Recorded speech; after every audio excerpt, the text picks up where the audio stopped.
I'd like to begin this conversation multilaterally, and then soon with all of you, by asking maybe first Dr. Markoulis to share with us a few comments. Where do you see opportunities for peace building in this current time of global insecurity? And if you'd agree with that, do you see it as a time of insecurity? I'd love to hear some of your opening remarks to get the discussion going. Let me say first that I have always been, in my entire diplomatic life, I have been a very staunch supporter of the United Nations. The United Nations and the Charter, the UN Charter, international law, has really set the code of conduct for countries to behave in their international relations, and also provided in the UN Charter the ways of how to solve problems and the important role of the Security Council. So the solutions are there, the methods are there in the UN. What is lacking, what has been lacking, I think, over the years, and I think this is very regrettable, is we're moving away for different reasons, through the use of veto, through different other ways, not sanctioning international actions with UN security resolutions and so on. But we are moving away from the UN and from international law in our international relations. This is as a general framework of what I want to say. Now, peace building, because we are talking about peace building and opportunities for peace building. Peace building usually comes after we solve a problem, after a conflict has ended.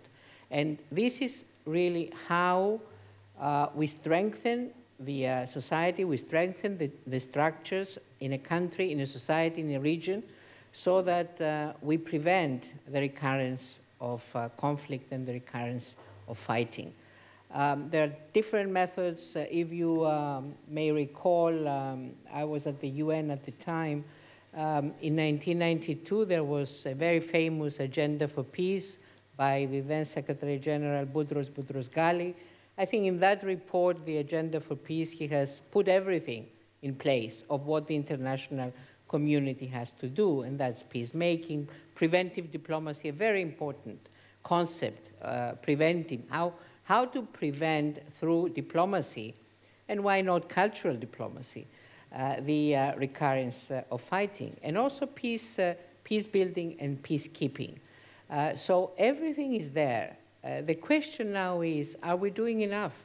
Have we been doing enough really in international relations? Have the superpowers or those countries that have the strength, have they done enough to prevent conflicts in Africa, in Asia, in Europe?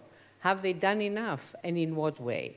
I strongly believe that we have not done enough. We have done more in arming different groups on how to win a war, but we have not really invested over the years in building the peace, in education. There was a lot of mention about education by most of the speakers. Have we done enough as countries to, not only in our countries, but in other countries, how to help other countries build their educational systems through exchanges, through bringing young people together? I think we have not done enough, and until and unless we concentrate on this very important concept of peace building, how to strengthen the structures of a society, of a country, and of a region in order to prevent conflict, then I think that this global insecurity will not only remain, but it will increase. Ambassador Poptarova, would you agree? Where do you see opportunities, let's say, for peace building or cultural diplomacy in the current situation that we're in, whether it's insecurity or not? And I'd love to hear your perspectives on that as well. If I'm to give a brief description of how I feel about the world of today, I would say lack of trust, suspicion, insecurity, search for identity, depending on which part of the world we're talking about. I think that no more the instruments of the past century are as powerful and as effective in this century. It was no accident that I was making references to 100 years ago to World War I that triggered off all the events of the 20th century, including the establishment of or failed establishment first of the League of Nations and then the United Nations. I think, for the sake of argument, that there is a lot of dissatisfaction, the worst case, or at least nervousness over the United Nations, the way it functions. It is fine, of course, it's like law, which we all want to have and abide by and see enforced. Definitely we need a system, a world system like that. The big question is the UN serving us the way it did in the past century? Can it give a remedy, a solution to all questions that are now on the table of the Security Council? My sense is that we need something more. I was hesitating between different and more, and I chose more, because I do believe in the structure as such and the method as such. But listen, we've had a revolution. We have WWW. The world is totally different. We can no longer use the instruments in diplomacy included, like classic diplomacy of the 20th century. Social networks, what do you do with the social networks?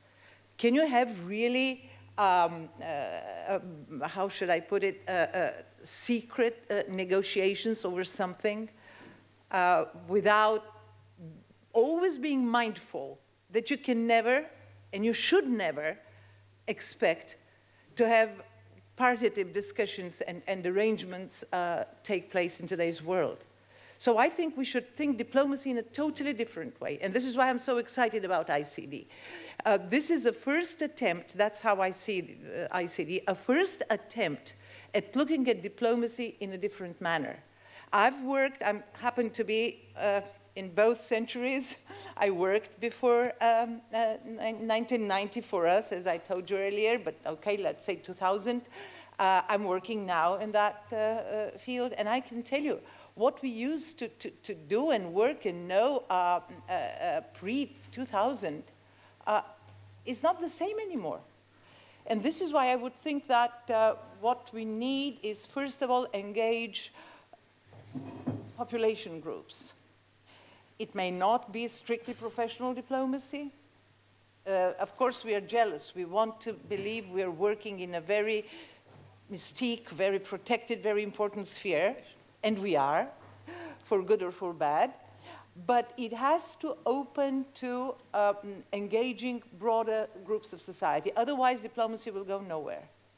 So that's my first intake. I'm prepared to argue more. Okay. Well, I think that's a great impetus to launch our discussion with all of you. So instead of responding myself, I'd be very happy to hear also your responses, your questions.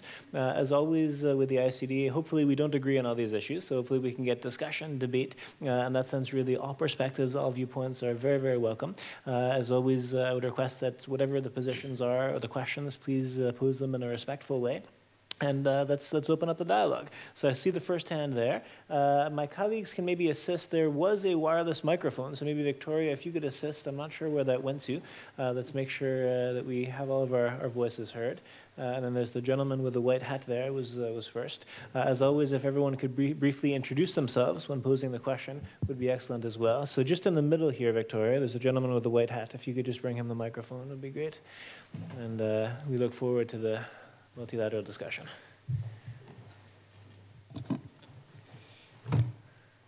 Thank you, sir. I'm Yunus Sheikh from Switzerland. The Honorable Madame on the right. Dr. Markoulis, yes. She spoke of danger from Russia. She never spoke of danger from NATO. Why not? You see, in Ukraine, it's the NATO which started changing the government, and then it sent its army of Swiss citizens called OSCE. How do you think Russia should have reacted to this? So I feel you are very much unilateral. You spoke against Russia without considering NATO designs, knowing that NATO mass murdered millions in Iraq on its own basis, without any proof that there were any weapons of mass destruction. So NATO is to be considered more dangerous than Russia. Please explain. Thank you. Dr. Markoulis? Unless somebody else spoke against Russia, or it was not me. I didn't mention any countries. I didn't mention any organizations in my very short introduction. So if you want me to talk broader on this issue, I'll be very happy. But I just want to make clear that I didn't mention myself Russia in my intervention. So when I spoke about the rule of law and about international law, I do mean that it should be applied by every country, be it Russia, be it the United States, be any country in the world, unless there is respect for international law and there is respect for the rule of law by all countries. And we should not really be selective and say, okay, this one, they didn't abide by the rule of law, but they are okay. We have to apply standards universally. So this is, for me, this is the most important thing in order to have a secure world. Otherwise, if we have double standards, if we apply the rule of law and international law in one case, and we close our eyes on another case, then we will encourage lawlessness. And if there is lawlessness, if there is no sanctioning of the violation of the rule of law, then we will continue to live in a very insecure world with all the threats and with all the dangers that have already been mentioned. But I wanted to agree with what Elena has said regarding the wider society. And I think this has been missing from international relations. We have concentrated primarily on leaderships, on governments, on militaries, but we have neglected the civil society, universities that have an important role to play in international relations. And myself also, I want to congratulate the ICD for bringing forward the other way, the other possibilities that exist of bringing people together through culture, through music, through arts, and you know, being able to dissolve whatever obstacles there are, either between countries or between peoples. So I think the ICD is doing an excellent job in that direction. Professor Poptarova, would you like to offer a response? Or? No, I think Erat and I, we worked for a long time together in Washington, so we know how we feel about things, but I just didn't go deeper into this distrust part. The problem is, and I'm now talking of my country, but you all know that it's not just us in such a situation. Distrust for institutions, and I only refer to the UN as the biggest institution, but somehow institutions seem to be failing their people, and that's bad. just look at the approval ratings. And since it was mentioned already that I work now in Washington, look at their approval ratings as well. No matter how we may judge polls and that kind of people metric conclusions, they may be somewhat, I don't know, doctored. I hate to say that, but even if we look at that extreme case of interested, so to say, sociologists, still no one denies the fact that institutions are also falling behind. So this new century has unfortunately challenged us all, regardless of what we do in life. Basically, the whole structure of national societies and the world system as we've known it. And we have to face the fact, the earlier the better. Excellent. Let's take a few questions and comments from the audience. I saw a flurry of hands. I think one person has the microphone already, and we can then go maybe and take 3 or 4 comments or questions together. Thank you. My name is David from Belgium. I'm a student here at the ICD.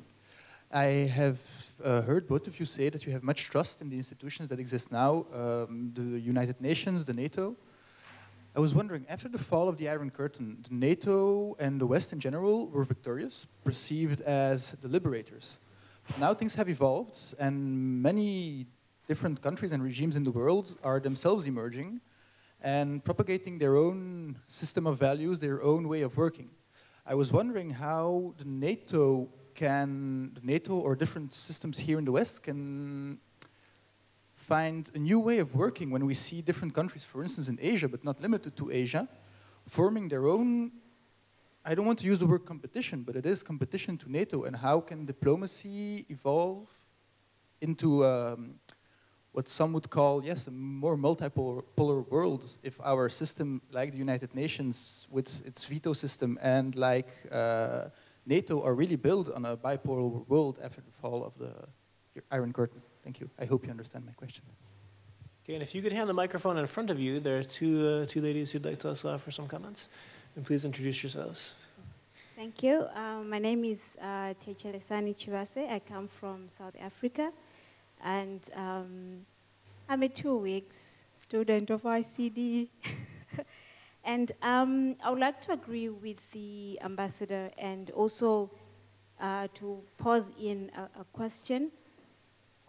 It is true, or rather, I agree that when you look at institutions, even like the UN, they seem to be failing us.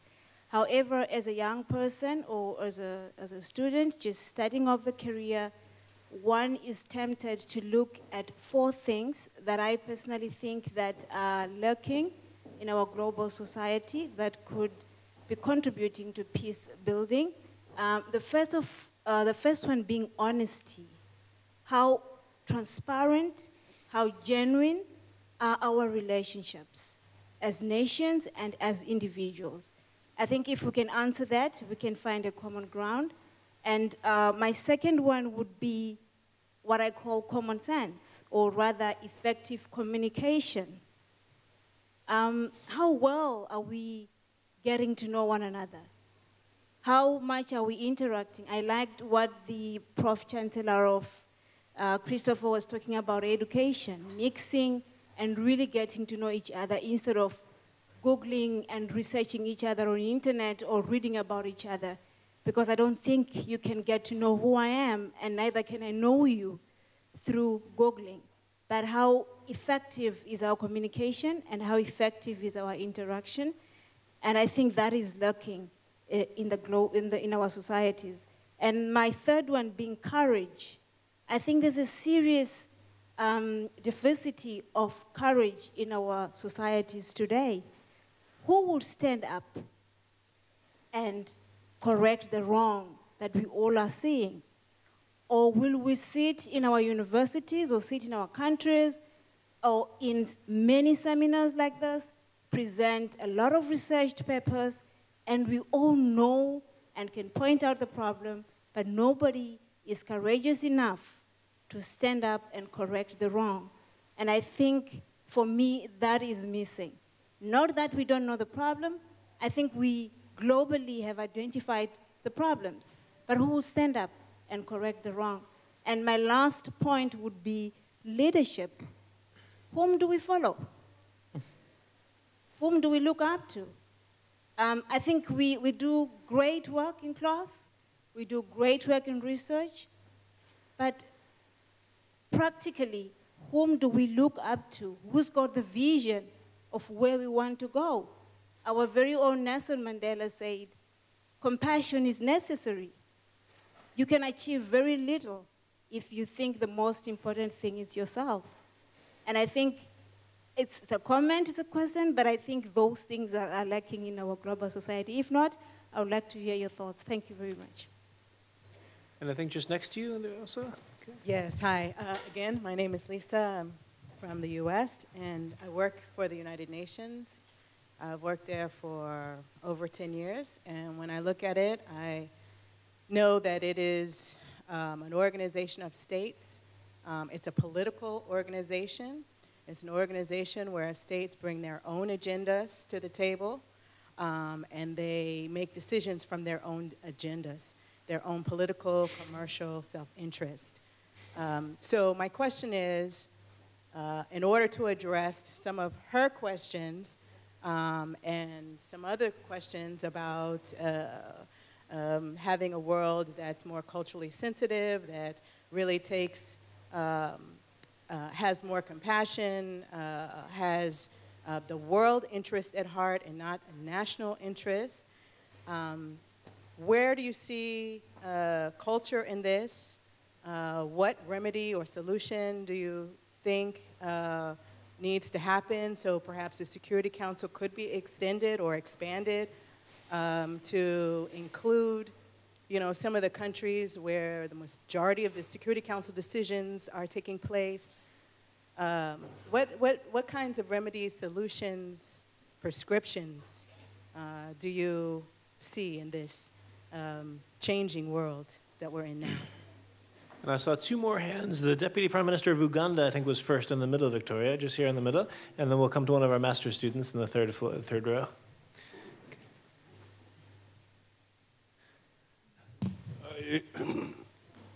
I'm asking a question raised in my speech because I fail to understand.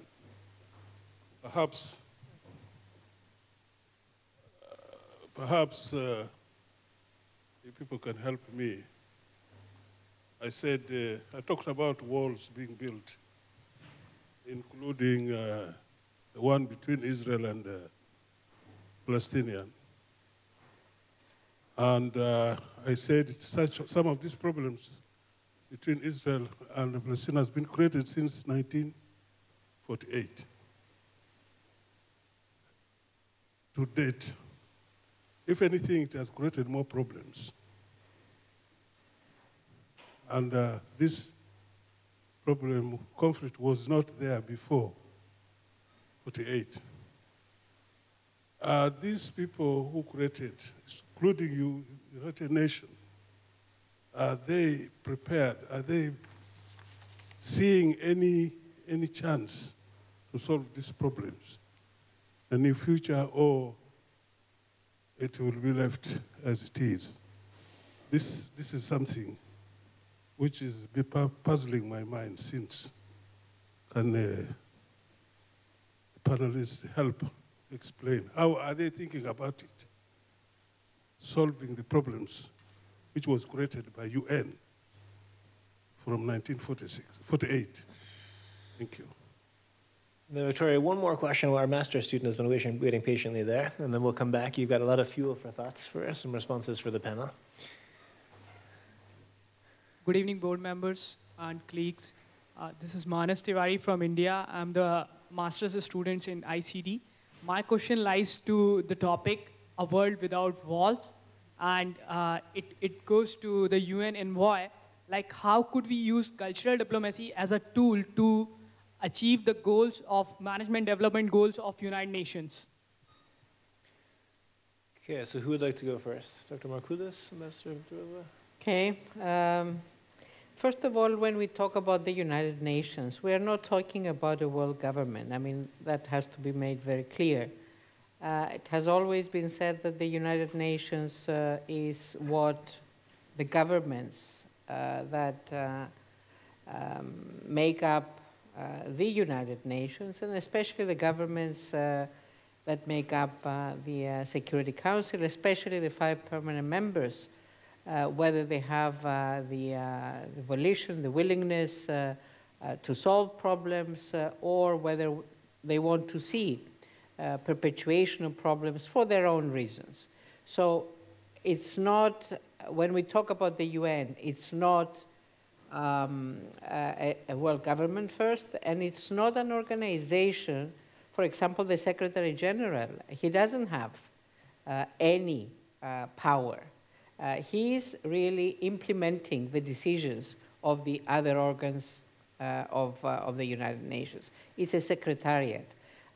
We all know what the role of a secretariat is. So I think there is a misconception in the wider public of what are the United Nations. And when they say the United Nations has failed, they mean the Secretary General or other officials of the United Nations. But this is not the case. The member states have failed the United Nations, and the member states have moved away from the principles, the very important principles that are enshrined in the UN Charter. I believe that we need adaptation of the United Nations. There was mention about reforming the Security Council. I mean, this has been going on, this discussion has been going on since the time that I was in the United Nations several decades ago. So still we have not decided, because the permanent members of the Security Council are reluctant to give away their powers. They are reluctant in making this change possible of the United Nations, because now we are in the 21st century. We are not in 1945. We are not right after the Second World War. There are other countries that are important, not only politically, but also economically. So these countries also, they have to come on board if we want really to have changes and to see changes in international relations. There was mention also by our friend from South Africa about trust, about leadership. I think these are very, very important concepts, and they're very, very important issues for solving international problems or moving towards a solution of international problems. And I think I would agree that we are really lacking in international relations. We are really lacking world-class leaders that have a vision, like Nelson Mandela, for example. He made history because of his policies right after the abolition of apartheid and in rebuilding a new society in South Africa. So we need leaders with vision. We need leaders that will want to move their countries to a higher level of prosperity, a higher level of security, a higher level of progress. So this is really lacking. About trust,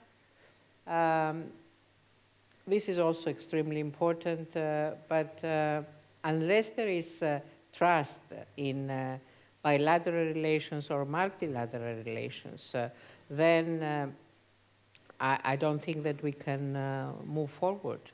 It's a very, very important component of international relations, how to build trust, primarily in bilateral relations, how to engage with other countries in a constructive way, not only by signing agreements, but actually implementing those agreements in economic sphere, in commercial, in health, in education. And this is how we build trust, through strengthening bilateral relations, but also through cooperating in a more multilateral level. Ambassador Poptarova. Thank you. I have to make a confession to our young friend from South Africa.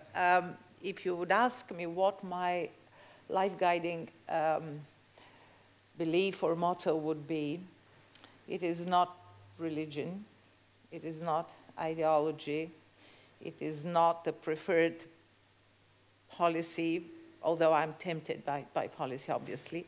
It is common sense. Every morning I wake up and I say, thank you, God, destiny, for not having deprived me of some degree of common sense. This is key.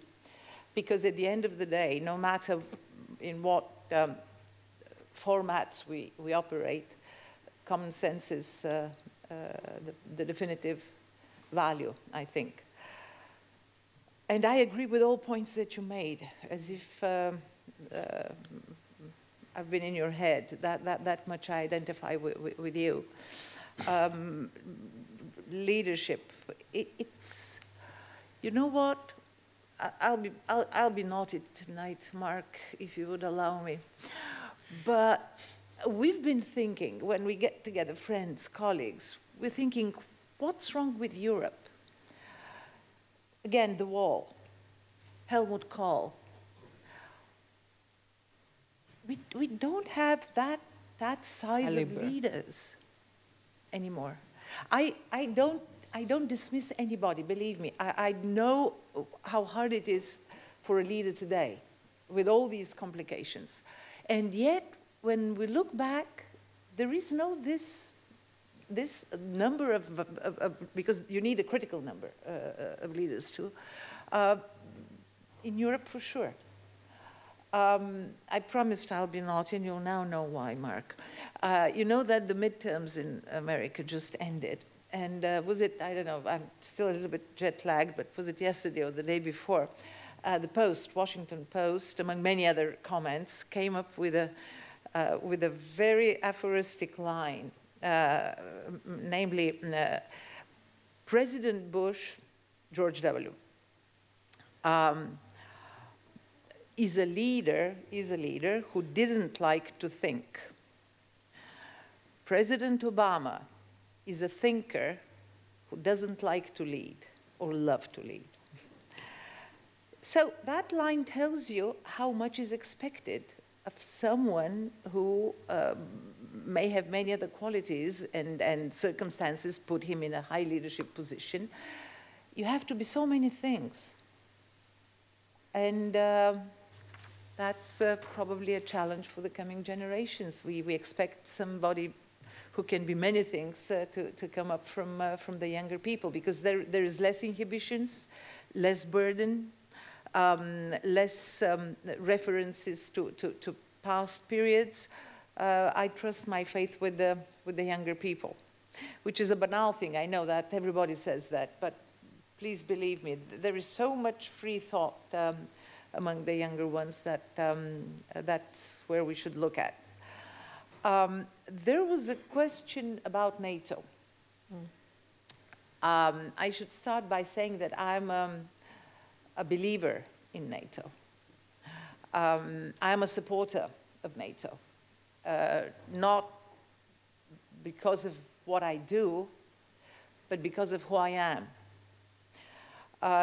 In the case of countries like mine, and it's not just Bulgaria, but you know, another important line, you can talk about your own nose, but not about mine. So I'm talking about my nose and my country. That was, yeah, again, we use game changer, I don't know, help me with a stronger word than that. But that was an existentialist factor for Bulgaria. We were emerging from a long period, like at many other countries, of course, of being part of the Soviet sphere. In Bulgaria's case, it was even more complicated. Not was, it is even more complicated. Because of past history, Bulgaria was for 500 years under foreign domination, Ottoman domination. There was a Russian-Turkish war over the Straits. They didn't get the Straits, but Bulgaria was partially liberated. That's a long story. We can have a conference on that one, whoever is interested in the Eastern question and the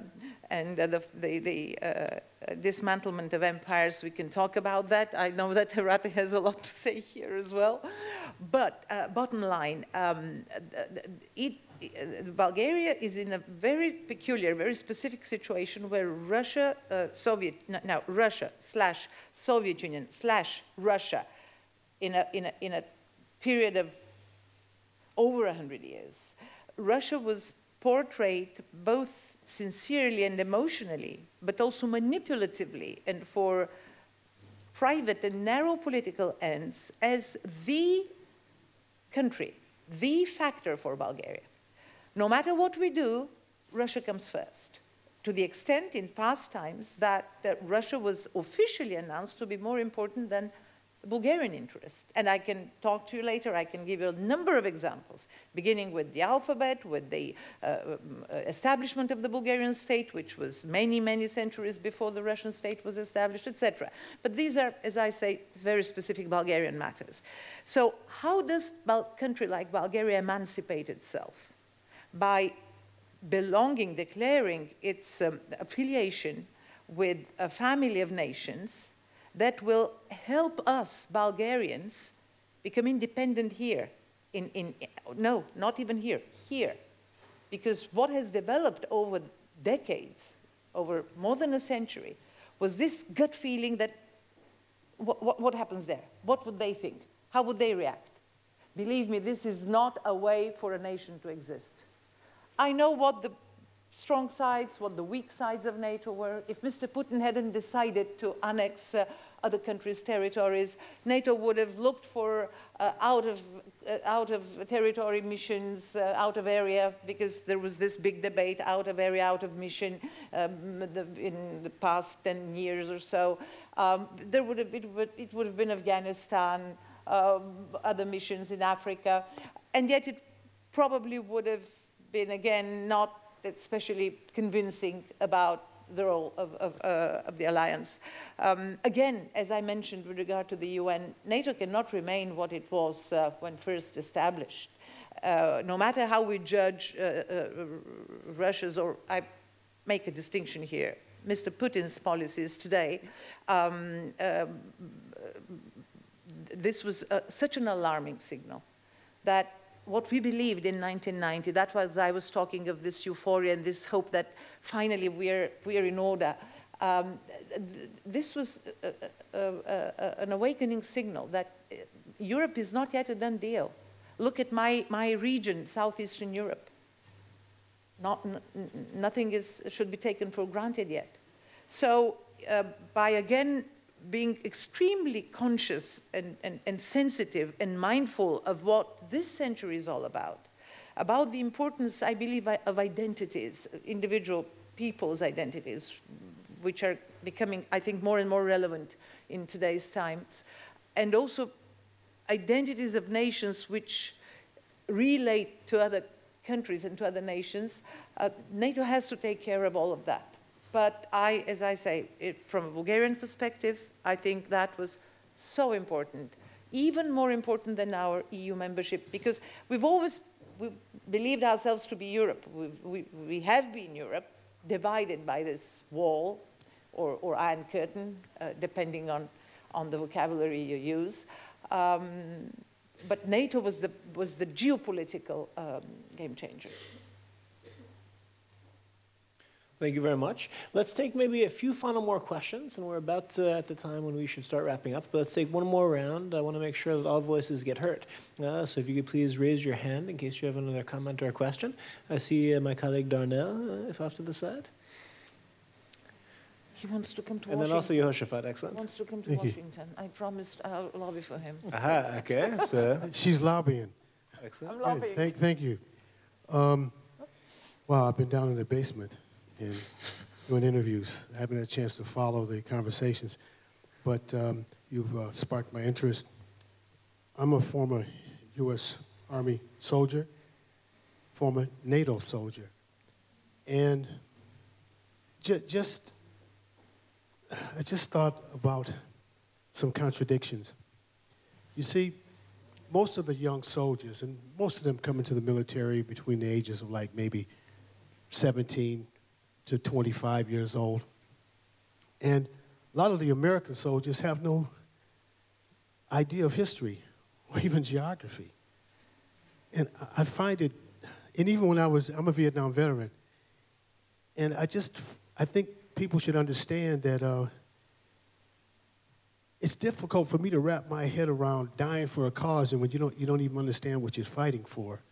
You know, the United States government has been remiss in its responsibility to actually inform, you know, its soldiers. You know, for the most part, the American educational system is definitely responsible for educating its children, and there's been this deficiency. So when people talk about NATO, then we want to have an informed NATO organization, you know, and that was just a thought I had there. On the question of leadership, I just had a conversation with a friend of mine about the recent midterm elections in the United States. And I kind of like pointed out that you have to have money to become involved. So just by definition, certain people are excluded. And with that reality existing, then we've automatically closed the door on potentially a lot of good leaders, men and women. So until that can be addressed, until that can be solved, we're going to have a deficiency also in leadership. So I just want to raise those particular points. It was just my thoughts on some of the comments. Thank you. Thank you, Darnell. Yehoshaphat has also had a question. Thank you very much. I haven't, and I did say I was waiting to hear the presentation of my beloved colleague, but I managed to hear yours, Ambassador, so pretty much I think the onus would be on you today, but you can team tag on it. I'll be a little naughty too, if you would permit me. So, you know, but nicely naughty. Night of naughtiness. The night hasn't even begun. So. Common sense, which I'll use as my icebreaker. And I'll use a British recent event. David Cameron was coming out, the Prime Minister of the UK was coming out of a building, an event in Leeds, and a jogger ran into him. And it became a big brouhaha, or storm in a teacup, that the jogger had been able to breach the British Prime Minister's perimeter of security.